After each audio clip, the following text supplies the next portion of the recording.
Bienvenue dans le magazine de la lettre de l'acheteur. Des articles extrêmement intéressants. Nous allons vous donner un petit aperçu de cette excellente lettre en évoquant quelques actualités que vous retrouvez sur le site.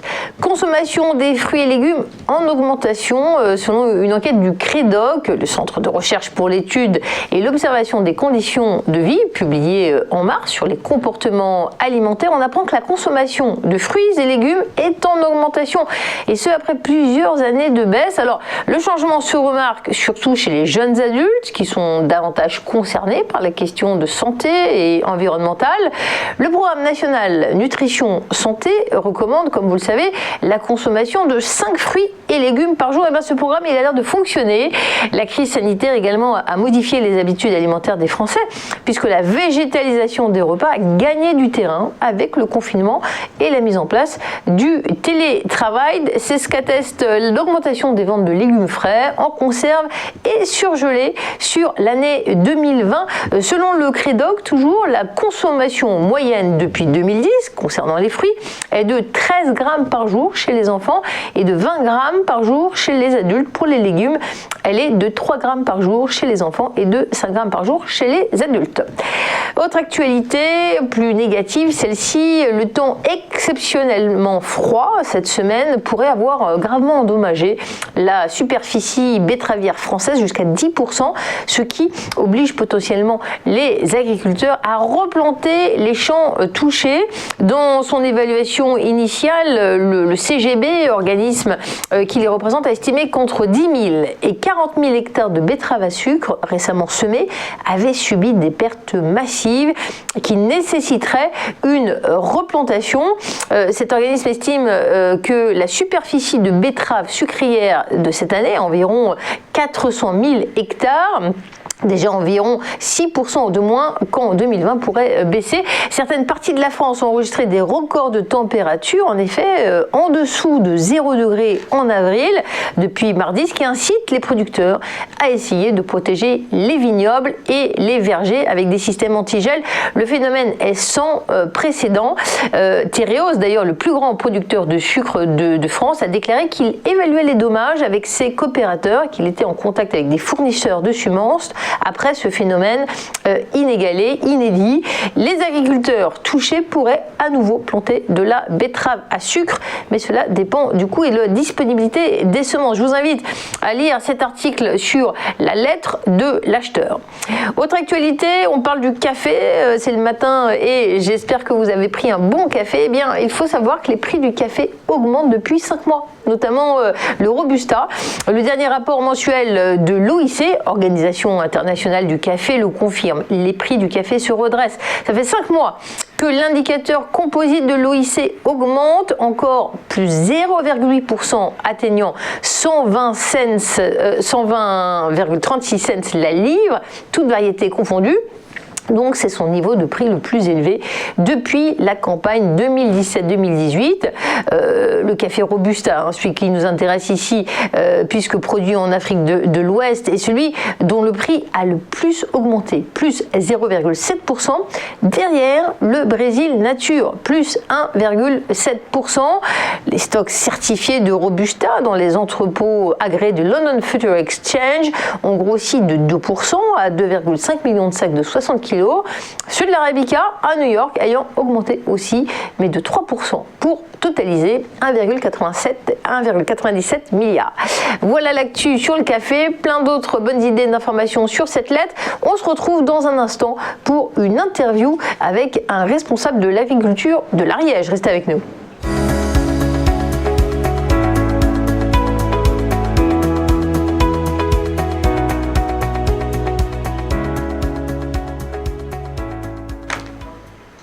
Bienvenue dans la séquence interview. Nous avons la chance d'être avec le président de la Chambre de l'agriculture de l'Ariège, Philippe Lacube. Bonjour. Bonjour. Et je vais vite vous donner la parole parce que votre accent est extrêmement chantant. Ça nous évade, nous les Parisiens qui restons confinés. Alors, vous avez fait le choix d'élever des races rustiques. Est-ce que vous pouvez nous dire déjà votre statut à vous? Et puis, que représentez-vous? Combien d'agriculteurs un petit peu dans votre chambre? Alors, moi, je suis donc éleveur en montagne, à la frontière avec l'Andorre, aux confins de l'Andorre, de l'Espagne et de la France. Éleveur transhumant, donc avec une race locale qui s'appelle la Gasconne. Et depuis 30 ans, même avant que ce soit à la mode, nous avions développé les circuits courts et la valorisation, puisque nous avons un restaurant à la ferme et une boutique de produits fermiers sur mon village, voilà, dans cette vallée ariégeoise. Voilà, et un véritable bonheur que de faire ce métier d'agriculteur en montagne. Donc l'Ariège en elle-même, c'est environ 2500 agriculteurs. Et si on prend le massif des Pyrénées, sur 6 départements, avec l'association des chambres d'agriculture des Pyrénées que je préside, nous sommes environ 6000 éleveurs transhumants sur ce massif des Pyrénées. Et alors, ce qui est extrêmement intéressant, c'est qu'il y a une cause qui vous tient à cœur, c'est l'entrepreneuriat rural. On parle beaucoup de l'entrepreneuriat, et on a bien raison, l'entrepreneuriat, je vais y arriver, mais rural, on ne sait pas nécessairement ce qui se passe. Qu'est-ce que vous pouvez nous raconter et le potentiel que ça représente ? Mais dans nos territoires de montagne, l'entrepreneuriat rural, c'est qu'en fait, souvent, nous entrepreneurs, nous ne sommes pas que agriculteurs ou que artisans ou que commerçants. Moi, voyez-vous, je suis un petit peu artisan avec un système de valorisation de découpe, un petit peu commerçant, un petit peu agriculteur, un petit peu accompagnateur en montagne parce que l'été, on amène des groupes voir nos vaches dans ces territoires fantastiques de montagne.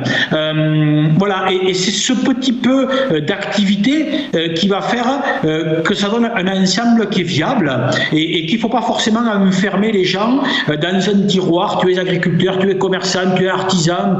Non, c'est cette multitude d'activités, cette diversification d'activités qui fait que l'entreprise en milieu rural, elle peut exister. Et puis voyez-vous, moi sur mon village, j'ai démarré il y a 30 ans, j'étais tout seul, mais aujourd'hui notre petite entreprise, je crois qu'on est il y a 23 salariés temps plein à l'année, j'y tiens beaucoup, et plus 5 équivalents temps plein saisonniers. Et ça, c'est des gens qui vont mettre leurs enfants à l'école, c'est des gens qui vont aller à la poste, c'est des gens qui vont faire vivre le village et qui permettent de maintenir une vie dans nos territoires les plus reculés. Alors, au sein de l'ACAP, l'association des chambres d'agriculture des Pyrénées, que vous présidez, vous avez édité un livre blanc. Quelles sont vos préconisations aujourd'hui, vos demandes aussi auprès de l'État ? Alors, dans des territoires comme les nôtres, l'agriculture, elle vit autour de 2 axes. Le premier, c'est valoriser, être capable d'amener de la valeur ajoutée à ce que nous produisons en allant vers le consommateur, en lui faisant bénéficier de ces produits d'une grande qualité environnementale, gustative, par la vente directe, par des organisations de filières, par des magasins de producteurs, par de la restauration. Ça, c'est une première chose. La deuxième chose, c'est qu'il nous faut une politique agricole commune qui soit à la hauteur de ces enjeux-là. Et en 2015, cette politique agricole commune a permis pour la première fois de reconnaître ces territoires de montagne et de les aider par des aides à l'hectare qui ont permis un rééquilibrage par rapport à mes collègues de plaine ou de coteaux. Et nous, ce que nous souhaitons bien sûr, c'est que cette agriculture de montagne dans cette future PAC, elle ne soit pas oubliée. C'est-à-dire que ces aides à l'hectare continuent à exister et parce qu'en plus, cette agriculture-là, eh bien, elle correspond aux attentes de la société, au bien-être animal, à tout ce qu'aujourd'hui veut le consommateur français et européen. Très bien. J'ai vu que le ministre de l'Agriculture a demandé que le statut de calamité agricole soit reconnu. Il se passe des choses en ce moment. Est-ce que votre région est touchée par les aléas climatiques ? Oui, la région est touchée fortement par les gels qu'il y a eu avant-hier. Alors pas dans nos zones de montagne, parce que qui gèle à cette époque-ci, dans nos zones de montagne, on est habitué. Mais par contre, sur les zones juste un peu plus basses, dans mon département, où il y a une activité de vigne, où il y a une activité d'arboriculture aussi, il y a des gens qui, malheureusement, sont très impactés par les gelées qu'il y a eu dans la nuit précédente. Et vous parliez, je reviens sur le côté de l'avenir des agriculteurs. En général, on dit « Ah oui, mais ce sont des passionnés ». Et la question de la rémunération, elle n'est pas anodine. Tout le monde a besoin de vivre et de pouvoir bien vivre. Est-ce que là, il y a un décalage entre une profession à qui on ne donne pas assez de moyens, qui n'est pas assez reconnue, pour pouvoir vivre de sa passion ? C'est un problème essentiel que vous soulevez. C'est aujourd'hui la capacité que les agriculteurs, nous avons à vivre dignement de notre métier et avoir un juste prix, une juste rémunération par rapport à notre métier. Et c'est vraiment une question de prix et en fait qui se traduit en fait par quelques centimes d'euros pour le consommateur. C'est ça qui est terrible. C'est que au milieu il y a toute une chaîne autour de l'agroalimentaire et de la grande distribution qui tire les ficelles. Et il faut appeler un chat et qui n'assure pas une rémunération digne aux producteurs que nous sommes. Alors moi je suis moins concerné parce que je suis dans un système de vente directe, de restaurant qui est le mien et donc avec un circuit que je maîtrise et qui me permet d'avoir des marges qui permettent de vivre et d'être digne dans mon métier. Mais par contre, sur toutes nos filières longues, légumes, fruits, céréales, viande, etc., aujourd'hui, on a un véritable souci de juste rémunération et de juste prix pour l'agriculture française. Et je pense que si c'est pas une cause nationale, et je veux le redire, c'est pas pour le consommateur la répercussion, parce que pour le consommateur, c'est quelques centimes d'euros. C'est les gens qui sont aujourd'hui entre les paysans et les consommateurs qui tirent les ficelles. Et ça, c'est juste inacceptable. Et c'est ça qu'il faut comprendre, c'est que la plupart des agriculteurs dans votre région, pour pouvoir faire vivre leur famille, ils sont à la fois agriculteurs, restaurateurs, ils sont polyvalents. Et d'un côté, le modèle de polyvalence, ça peut être fait plaisir, ça c'est varié dans la vie, mais en vérité, pour vous dites, c'est pas tout à fait normal qu'on soit obligé de ne pas rester concentré sur son métier d'agriculteur, c'est ça ? C'est exactement ça, parce qu'à un moment donné, tout le monde n'est pas à même d'être dans cette polyvalence dont vous parlez. C'est-à-dire qu'il y a des gens qui sont capables d'avoir une relation commerciale, de faire de la vente directe, d'être un petit peu artisan, commerçant, etc. Il y a des gens qui en sont capables et qui en ont envie et qui en sont capables. Et puis il y a des gens qui sont sur des filières qu'on appelle plus longues, sur de l'élevage, sur des céréales, sur des fruits, sur des légumes, qui ne sont pas dans cette option-là. Et c'est tout à fait recevable, mais ces gens-là qui vont être sur le marché de la grande distribution et autres, et il en faut, parce que le consommateur français va d'abord dans la grande distribution avant d'aller dans la vente directe et autres, ces gens-là doivent avoir une juste rémunération de leurs produits. Et vraiment, je le répète, il y a des choses qui ont été tentées ces dernières années, mais les résultats, ils ne sont pas à la hauteur des enjeux. Je prends l'exemple du lait. Le lait, pour quelques centimes d'euros, les grands groupes laitiers français sont en train de laisser à l'abandon une filière laitière française. Je trouve ça quand même bien dommage, vraiment dommage, quoi. Qu'au milieu, dans les rouages de l'agroalimentaire, on ne sache pas donner cette rémunération qu'il faudrait à l'agriculture pour vivre. Tout en, je le répète, parce qu'on va nous dire, ouais, mais le consommateur, il ne faut pas qu'il paye trop cher. Ça se joue à quelques centimes d'euros pour le consommateur. C'est aujourd'hui, c'est toutes les marges qui sont faites entre le producteur et le consommateur. Eh bien, nous comprenons tout à fait, un commerce équitable, c'est également une agriculture équitable. Merci infiniment Philippe Lagume de nous avoir éclairé sur les enjeux, notamment dans votre région, la belle région d'Ariège qu'on entend quand on vous écoute et quand on voit le soleil derrière vous. Bon courage à vous. C'est la fin de cette interview, merci à vous. On se retrouve dans un instant pour une nouvelle séquence dans ce magazine de la lettre de l'acheteur. Restez avec nous.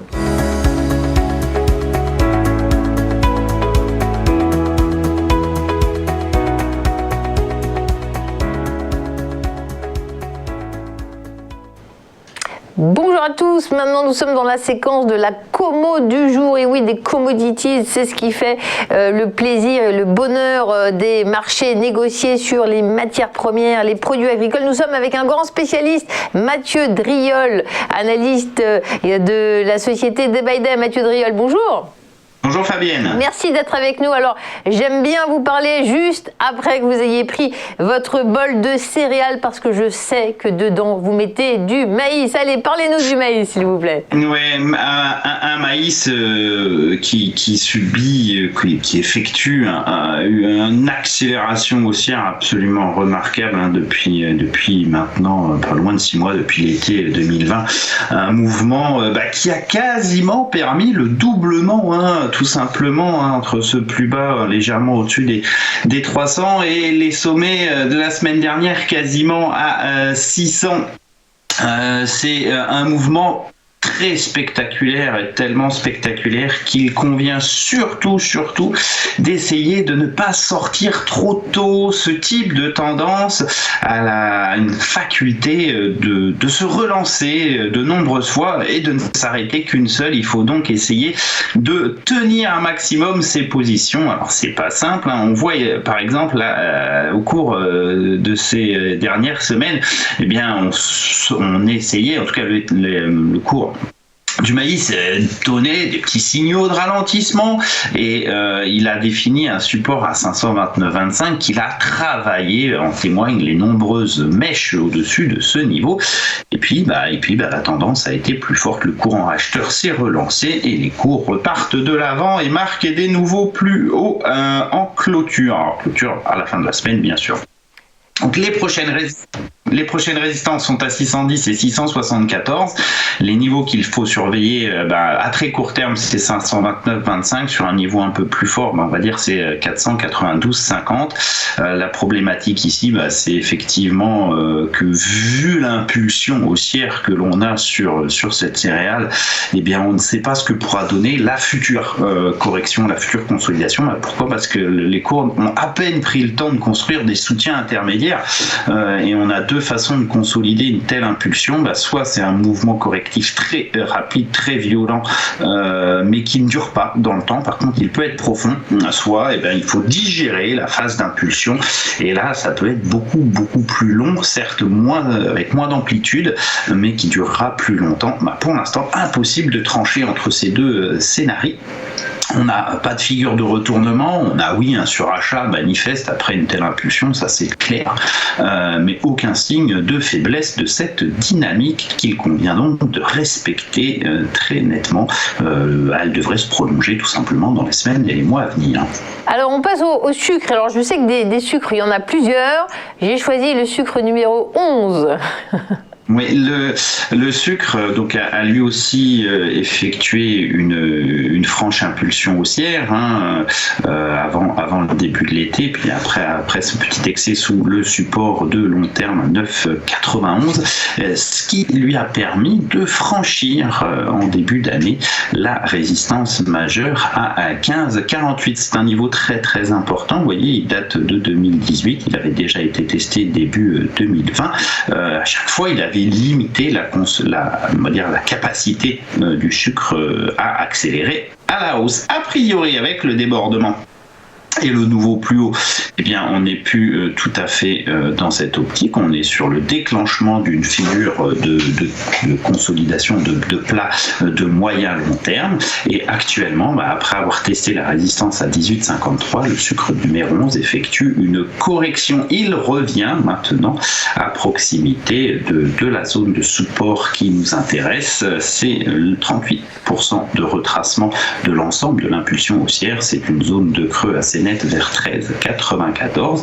Alors oui, on a réintégré légèrement la phase de consolidation, mais c'est quelque chose qui reste acceptable dans la lecture haussière. Cette zone de support pourrait tout simplement permettre une reprise de la dynamique haussière, alors pour le coup vers de nouveaux plus hauts, puisque c'est le propre d'une dynamique haussière. Les nouveaux plus hauts, on a la projection qui se situe vers 21,49, peut-être plus tard la résistance majeure à 24. En tout cas, on a déclenché quelque chose de fort sur le sucre numéro 11 qui peut nous permettre une tendance haussière pour les mois à venir, puisqu'on sort par le haut de quelque chose qui a duré 3 ans.